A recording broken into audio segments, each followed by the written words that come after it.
Welcome into the Lady Flames Softball Podcast, your home for all things Liberty Softball, a program that just keeps on impressing. I'm Annie Cory. I'm joined here by former Radford outfielder Tori Boyd. Tori, so great to have you here with me. Oh, so good to be here. Yeah, breaking things down. This is such a fun program to talk about. Number 24 in the nation. They're breaking records left and right. It seems like there's a lot of pieces to this puzzle that have been fitting just right as of late. Oh, 100%. Look at Rachel Roupe, 3 Conference USA Player of the Week in a row. KK Madry, all over the record books right now for stolen bases. She's got an average over 400. And then we're going to talk to Paige Doerr. She's another big piece. Just that outfield alone, incredible talent. Yeah. It's unbelievable. Yeah, I know you love your outfielders. And KK Madry all over SportsCenter as well. I mean, it's ridiculous what she keeps on doing. But we talk about where the Lady Flames are at in the season right now. Just came off another conference series where they swept UTEP. I know, first game, the last game, just kind of blew them away. But second game, it got a little bit testy there for a second, but they pulled it off. And, throughout a softball season, you're going to have close games like that. And it's so impressive to see the way that they've had so many of those close games so far and have managed to come out on top. Right, and especially UTEP, they're at that point of the season where it's kind of live or die for them. They know the stakes of all of these conference games. So when they're going to Liberty, they know, it means that much more for them. So you're going to get some of those close games for Liberty. Escobar and Yoder, their outings, it was just so impressive. I mean, untouchable, the two of them. And there's just so much depth in that Liberty pitching staff that we're going to see more of. Yeah, and that was a battle to watch, too, because those two teams, both the top batting averages in Conference USA, but Liberty, they're a streaky group this year. This is the first season in program history where they've had 3 separate winning streaks of 8 games or more. They've won 12 straight home games. It's the team's longest home winning streak since 2023, and they've set a new program record with 11 double-digit scoring games, also breaking that record from 2023. And that 2023 team, that's the team that beat UCLA in the regional, so it's a talented group that they're kind of topping early on this year.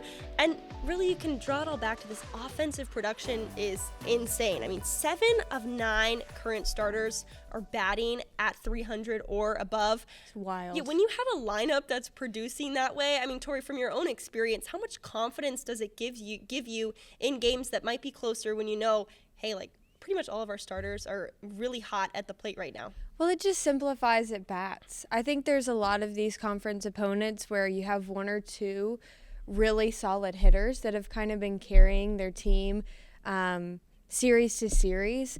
But for this Liberty offense, you can just simplify at bats. You know that you can just do a job up there at the plate, pass your bat, and then if you get bases loaded, somebody's going to come through and score.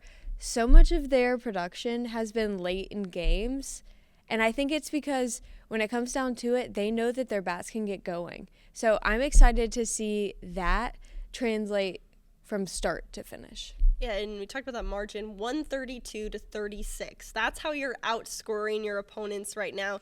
It's pretty unreal. And also what's impressive when you look at their lineup is they do it in a ton of different ways. You have your power hitters, you have your really efficient slappers, you have your, just base hit type players, you have your RBI queens. So when you have a lineup that can just attack in so many different ways, it makes a big difference, right? And then you have people like KK Madry and Paige Doerr who they're going to do all of the above. So it's kind of unfair. Out of the left side of the box, they're quick out of the box, especially Madry. But with Doerr, she can small ball.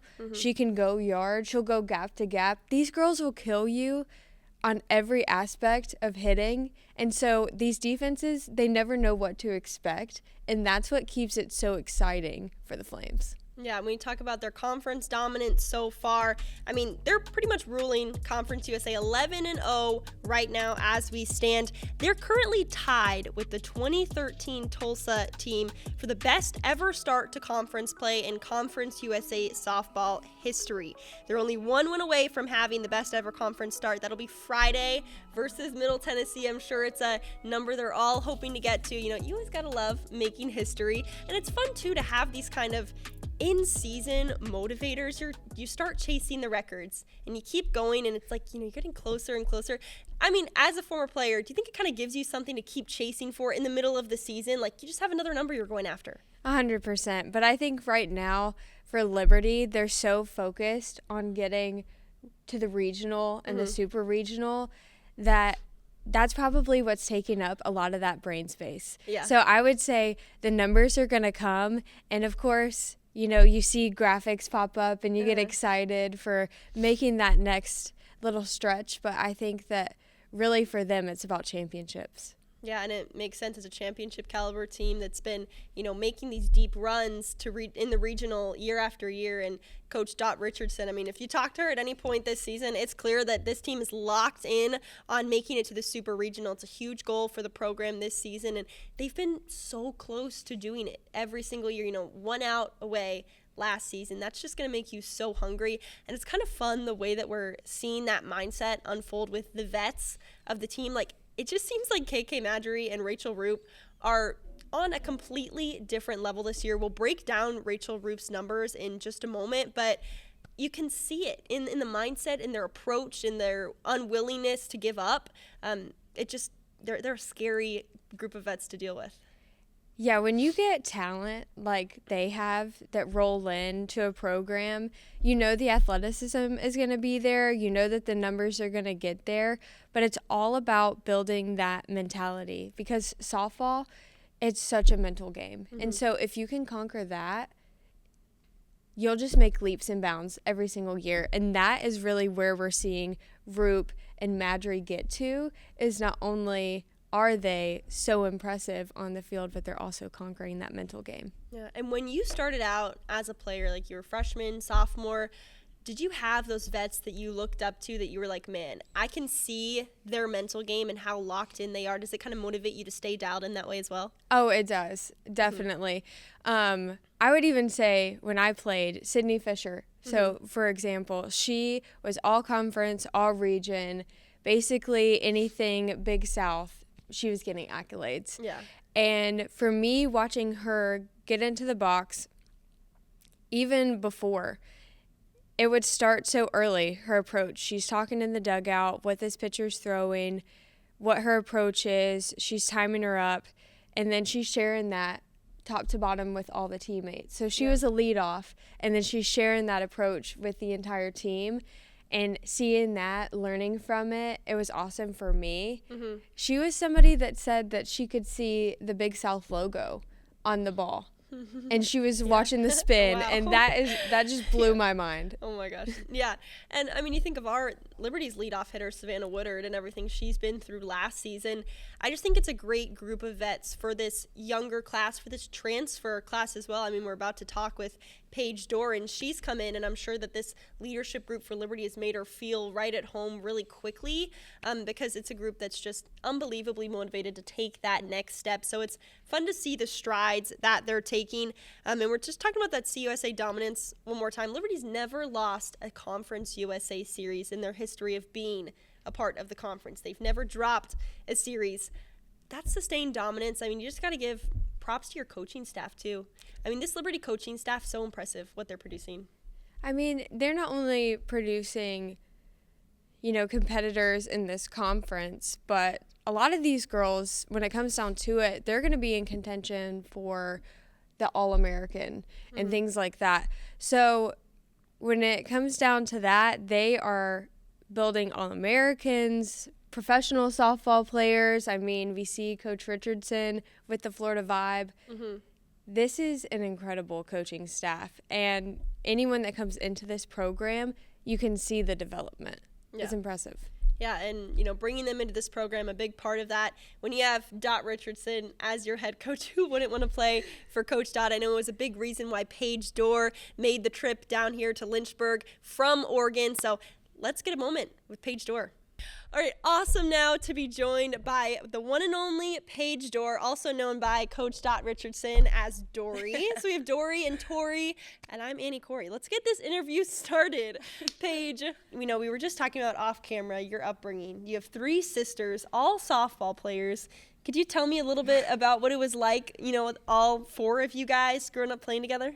Yeah, it was extremely competitive. Like, it didn't matter if we were getting cereal, we were going to somehow make it a competition. And I think, yeah, so all of us love the game, and my mom kind of got us into it because my mom played at the University of Oregon. And so, like, as we were little, like, she was just always trying to teach us to play catch and all this stuff. And then we all started to play, and we all just fell in love with it. So Yeah, go ahead. Are you the only lefty, or is that something that runs in the family? No, we all throw right-handed and hit left-handed. And I picked up the bat right-handed, like, to hit, and my mom flipped me to the other side because she was like, no, you have to be closer to first base. And so that was how we all had to swing left-handed. So. Yeah, that's worked out for you so far. Yeah, you know, I think it's coming been out of the pretty box, good. I think it's been it's worked. It's so funny. My dad did the same thing. Like when like I picked up everything with the right hand, and he was like, "No, you're gonna be a lefty. Yeah, like exactly. lefties look cooler, lefties closer to first base, like everything." So, no, that's awesome. Can you talk more about your mom? Because I know I was reading on your bio, like your mom's your superhero. Yeah. So you said you want to grow up to be just like her. Can you talk more about the influence that she had on your life as you're growing up? Yeah, I think she is like the most resilient woman that I've ever like come across, and the battles that she's faced and how she has come through and every single time is such an inspiration. And I think that what's most important is her counseling, or like her overlooking and always being there, and like she already knows what I'm thinking kind of, and how she kind of explains things in a light that it's like I really respect her. And so when she explains things, I'm like, okay, this makes a lot of sense. Like, I respect what you're saying. And so I think that her and the way that she raised us is that she was very honest. And so if she, and like whether our outfits looked bad or they didn't, and you ask her, she's like, I can't lie to you. Like, I'm not going to lie. And so things like that, that kind of trust, I think, was really, really big in our household. And I don't know. So ever since then, I just love her. Like, Yeah. And how important is that in recruiting when, you know, there's some parents that they're going to puff their kids up, but you know, no matter what, that your mom's going to shoot you straight, and she was a D1 softball player, so she's going to make sure that you're ready. Yeah, I think it was pretty big because of how honest she was. Like, it was really important because you do see, like, families who think their kid is the greatest, and sometimes I was like, sometimes I wish, like, but my mom was super honest and, like, no, like, it doesn't matter what other people think of you, like, next day, like, how are we getting better, and what can you do each day to make yourself and get in a position where you are going to succeed, and to put yourself in a position where you get the opportunity to live out your dream. And I think that was really important, especially because when I was going through the recruiting process, I was older than everybody else because I quit softball until my junior year of high school to play basketball because I wanted to do something different, whatever. She was a hooper. Yeah, and so it was hard when I was going through my recruiting process because everybody was already committed. And so I was almost like, is there something, like, what's wrong with me? Like, all this stuff. And I was like, no, it's just not your time. Like, it's not your time. Like, you'll be seen by the right people. And so that was pretty big going through it because it was pretty hard mentally. And she was like, no, like, you're good. Like, it's going to happen. God has your back. Like, you have a plan. There's a purpose. Like, just be patient. So, yeah. I mean, talk more about having to make that jump back into softball. And I'm sure, everyone keeps on getting better and better. And if you step away from the game a little bit, you probably feel like you're so far behind. But what was that catch-up process like? It was pretty big. Like, I always played, like, when I was younger, I always played on competitive teams, but it wasn't, like, collegiate competitive teams. And so when I quit to play collegiate competitive basketball, like, or not collegiate, but to get recruited for basketball, it was pretty hard coming back because it was a big jump. Like, it was like the game was a lot faster, like, everybody was stronger and bigger, and I'm just a little kid in basketball shape. Like, and that's when I tried out for Bryn's team. Okay. And so that's when I was on it was just a random practice, and they threw me in there. I was like, hey. And then I made the team for the following season. So that was my junior year and Bryn's senior year. Okay. Yeah. Awesome. Well, talk more about that relationship between you and Bryn and kind of how it led you to getting here to Liberty. Well, Bryn is Bryn, and I love her with all my heart. And we played together my junior year of high school, and then she obviously came to Liberty. And then I committed to Oregon State, and as soon as I hit the portal, Bryn immediately texted me, and I was like, hey, Bryn. And she's like, hey, like, Coachy's got, like, what do you got? Like, you talking to Liberty? And I was like, I don't know yet. Like, I didn't really have a recruiting process because I walked on at Oregon State. So I didn't know what to expect. So I was like, Bryn, I don't know what to do. Like, what do I do? And she just kept pushing and pushing. She would message me, like, every day. And then it slowly slowed down a little bit, and I still didn't know what I was going to do. And then we had a travel ball alumni game where all, like, the people came back and we played. We, like, scrimmaged against the current team so they could get ready for their national tournaments and all this stuff. And, you know, Bryn was pretty pushy, and she was like, Paige, I don't want to hear it. Like, you have to go. Like, I don't care if you don't, like, commit there. Like, you have to go to Lynchburg. You have to see how it is. Like, the second you get there, like, it's home. And I was like, Bryn, it's so far away from home. Like, epic sales pitch there, though. Yeah. How do you do it? And she's like, trust me. Like, as soon as you get off the plane, like, you're going to know. And I was like, all right, everybody says that. Like, whatever.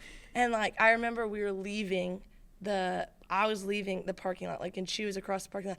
And she just screams, like, Paige, you better text Coach Dodd or I'm going to be so mad at you. I was like, okay. So I texted her, and then I came on a visit, and the rest is pretty much history. That's so wild. I didn't realize that you were a walk-on at Oregon State. I was a walk-on as well. So Really? Yeah, what was that process for you? I know when I, first got to campus, it's a little bit of a, where do I fit in? Yeah. How does this work? What was that for you?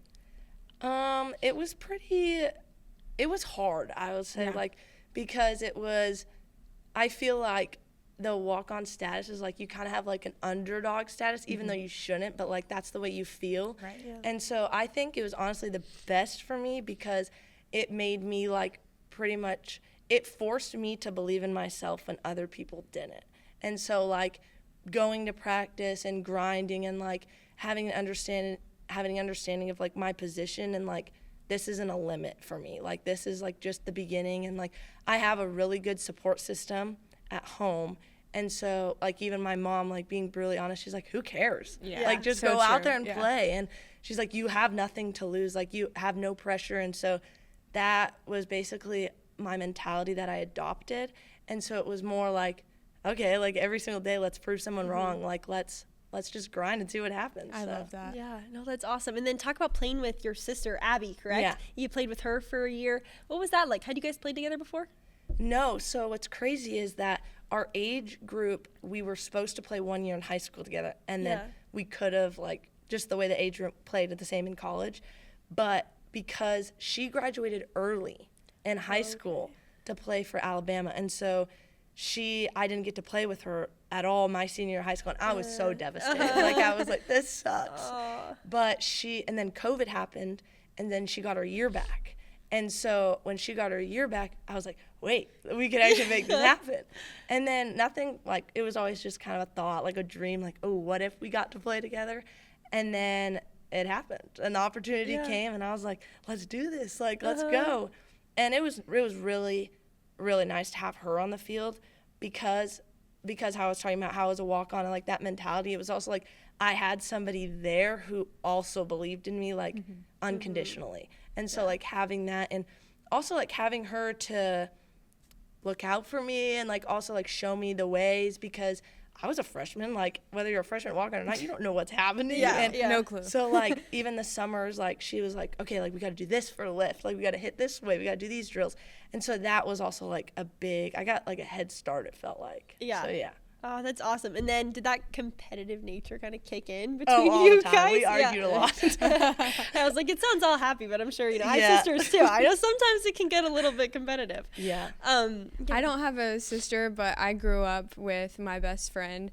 We went to high school together, grew up in the same neighborhood, and then played college ball together. And she was a year older. So it was kind of the same thing in the summers where she got the workout plan and I'm like, you got to tell me what you're doing. I got to get ahead of the game. And so it's really cool, to have that person mentoring you and have a little bit of an in, especially with friends and teammates and stuff like that. So it's really cool. And that's exactly how I feel this year with Bryn. Like, Bryn was 100%. Like, I would text her this summer, like, hey, like, what do I do for this workout? And then she would literally send me videos of, like, describing, they were pretty funny videos, but, like, describing in her living room, like, no, you got to sumo squat, you got to put your legs out, or something silly like that.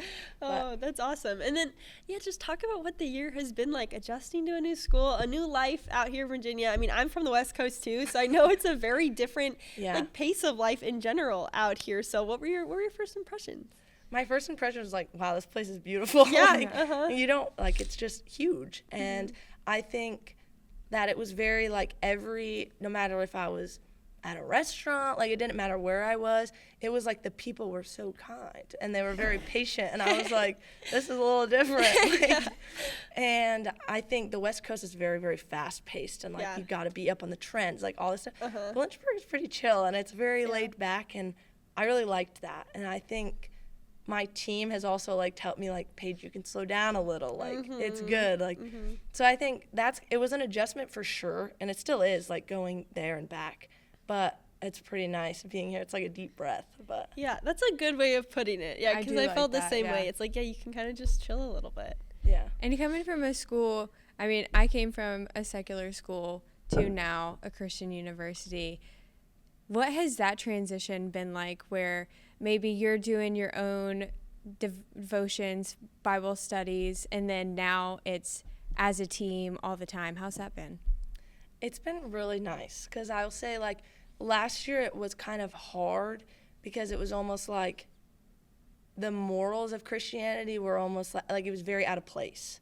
And so I felt sometimes I was like, it was like a constant battle, like, no, you're doing the right thing. Like, this is what God wants for you. And that was always hard. And so I think coming here where the environment is very supported and, like, you are supported in your faith and it's constantly around you, like, I feel like I have grown, like, abundantly and in my faith, and like it's shown up a lot more in, like, everyday things. And I didn't really know how to correlate, like, my faith with softball. And like, I will say my faith was outside of softball, and I think that it was hard to make softball and faith together. And Coach Dot talks about it a lot. And so ever since then, I've been so grateful because God gave me the talents to play softball, and I think, like, it is my worship back to the Lord, and I need to make sure that I'm not worshiping softball. Yeah. And we talk a lot about that. So that's nice to remind myself of. That's really cool. Yeah, what's it been like learning under Coach Dot? Because, you know, she was in here with us a few weeks back, and it's like,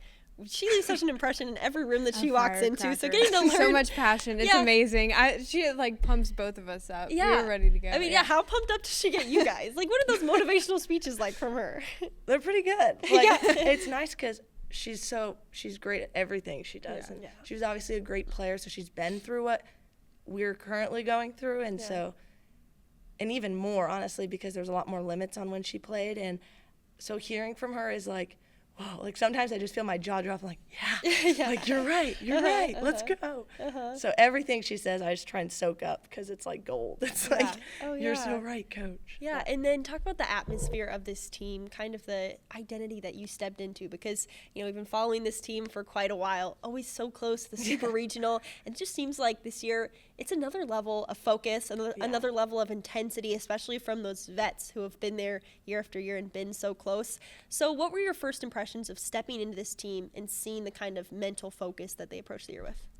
I'll say when I came in, I immediately knew the expectation. Like, it was made very clear. Everybody had a goal. Like, we're going to go to Supers, and that's the goal. And eventually, like, we're going to go to the World Series. And I think that the expectation was not only said, but it was every day I showed up, I was like, well, we're going to Supers. Like, let's go. And so that is kind of like, you kind of either jump on the train or you're left behind. And so I was more than happy to jump on the train with everyone. Let's go. Yeah. That's so cool. No, that's awesome. And I guess now you guys are 2 months into the season. How are you feeling? I mean, I know it can be strenuous at times, especially when you're balancing school and everything, but how does this team uplift itself? Like, what's the energy like right now at this point in the year? Energy's pretty good. Yeah. We play with a certain confidence that's really nice, and it's pretty contagious. And I think that the trust that we have with each other is also what's made us come so far, because it's like, okay, if one through 5 doesn't get the job done, like we have 4 other players that we're going to get the job done. Like we have a full bench that everyone has full confidence in. And so it's like, it doesn't matter who's up to the plate. Like it doesn't matter who's in the mound or who's on defense. Like we trust each other more than anything. And so that's the energy right now. That's pretty good. Yeah. Oh no, that's awesome. And how has it been, juggling school and doing all of this on top of the transition? I think it's good so far. I think that my major is pretty like lenient in the fact that like we have some nurses on our team and sometimes I'm like, oh, I don't know how you get through the day. What's your major? Law. Okay. So it's very okay. I know this is lenient. We got Elwood sitting here and she's just like, yeah, no big deal. But I have a lot of support. Like we have Christy Bites and she's she gets the job done, and so you also have to get your job done. And so it's, as long as you stay on top of it, I think it's pretty nice. It's pretty good. Yeah. Future lawyer. That's going to be amazing. She said what? Like it's hard? Yeah. That's a great moment. Then before we let you go, your favorite athlete growing up, Dennis Rodman. Could you kind of break that down for me? So cool. Yeah, I think that he didn't care what other people thought, and he just lived with joy, whether that was whatever joy he thought it was. But I just think he played with passion and he played with whatever he thought was right. And I think that that's kind of an inspiration too, because you do have a lot of voices and you have a lot of haters and you have a lot of supporters, but truly like nobody's opinion matters except the way you think about yourself on the core and the way God thinks about you. So I think that was he has a pretty cool story. So. Yeah, no, I love it. I read that and I was like, yes, we need a Dennis Rodman out there on the field. Paige, thank you so much for joining us. So great seeing you with the team, and pleasure talking with you. Thank you. Thank you. So great talking with Paige Doerr. We're so grateful that she wanted to come on the podcast and spend some time with us. She's an awesome player. It's great to see what she's doing with the team. They're about to take on Virginia Tech in Blacksburg. Now, Tori, the last time that they met, a lot of hype around the game, but, Liberty couldn't really measure up to what VT brought. I mean, first of all, in the circle, Emma Lemley, she's always on another level when she's in Lynchburg, and especially the last time that we saw her. We know what she brings, the trouble that she creates for hitters. How can Liberty approach it differently this time around? Well, I think they came into the game ready for that speed. We talked to Coach Richardson, Emma Lemley, she's throwing up around low 70s, so I think they were ready for that, but she was also coming off a couple perfect games, and so when you get somebody like Lemley, it's their presence in the circle, it's their command of the game, and that rise ball, I think they've really got to decide which plane that they're going to hit it on. She throws a rise ball on 3 different levels, so you're probably going to have to try to find one to hit. But I think ultimately Liberty is also very disciplined in the box. They're going to have to use that. Yeah, and how can they approach things differently from the pitching circle with this VT lineup of hitters that's so talented? Well, I mean, immediately out of the box, we had a few home runs in the first inning. And, you saw Corey McMillan first pitch. That's not going to be the same with Escobar and Yoder, I don't think. I think if you really rotate those two in, we saw what they did, and I know it's conference, but we saw what they did this past weekend. The difference between those two, I think, is just going to be incredible. And you still have Bachman in your back pocket. We haven't seen her as much, but she's got the drop ball, and you combo that with Yoder's rise ball. It's going to be tough to hit. Now, let's stay on McMillan for a second, because I know she had that big opening home run, and you know her, you played with her. Could you tell us a little bit about, what makes her so good and so effective? Because she's making waves nationally this year. Yeah, and even against Stanford this past week, walk-off home run, Cory is hilarious. So it's funny to even, that's the first thing on the list. Like, home run hitter. She's so funny. It's really cool, getting to talk about some of the girls that you played with, but them on that personal level. You've been teammates with them for a few years. She is awesome. Great to talk to. I think for her, she came into college ball with just a ton of raw power. So that was something that everyone knew that they were going to get. I think she has just really dialed in on keeping those aggressive at bats. It's so easy when you go into Division I and then you make the move from a small conference to the ACC to maybe see some of those pitchers and back down. She is not one to do that. Yeah. And that has just propelled her. No matter who she's facing, it's a big leg kick and it's a hack, and I love it. Yeah. And so that approach, it's going to get her places, and it already has. Oh, yeah. No, we saw it. I mean, when they played Liberty, I was like, man, she just no fear, not in her head. She's just incredible to watch. But, on the other side of things, this might be the perfect time for Liberty to see VT again because of the way that Rachel Roupe is playing right now. Just on another level. I mean, when you look at the numbers, it's insane. She had her 10th career multiple home run game recently. She's just one shy of the program record of 11. Only her and Jessica Moore are the two Lady Flames with 3 separate 15 home run seasons. But the season's it's not over yet, Tori. We got a long ways to go. I mean, the numbers that she has, she's right now number 3 on Liberty's all-time career home run list at 52. Can she get to 68 by the end of the year? We'll see. I mean, it's a lofty task, but if you consider that she's 15 already with where we're at, yeah. And it kind of puts it in perspective when you think of the fact that she had 17 home runs in 2024. She had 15 in 2023 and 8 in 2022. And at this point in the year, 15 already. I mean, something has clearly shifted with Rachel Roupe. She's just feeling herself right now. Yeah, she is. And we talked about mentality. When she steps in the box, you can just see it kind of resonating off of her. Yeah. She's just got this whole other level of comfortability in the box that I've loved seeing. And if you haven't seen the home runs recently, you need to watch them back. Yeah. Because this isn't just, oh, yeah, the ball happened to get over the fence. She is hunting for the trees. She's trying to get out towards road. I don't even know what kind of exit velocity has been coming off of that, but it's been insane. Yeah. Yeah, and it's, crazy when you look at the RBIs as well. 182 right now, second all-time. Amber Bishop, who does broadcast with us sometimes we love Amber. She is 222. 45 RBIs in the season right now currently. You kind of do the same stacking up that you do with the home runs. In 2024, she had 42. In 2023, she had 50 and 45 in 2022. 2024, she had 42. I don't know if I said that correctly, but basically the gist of it is that she is outperforming herself by leaps and bounds so far.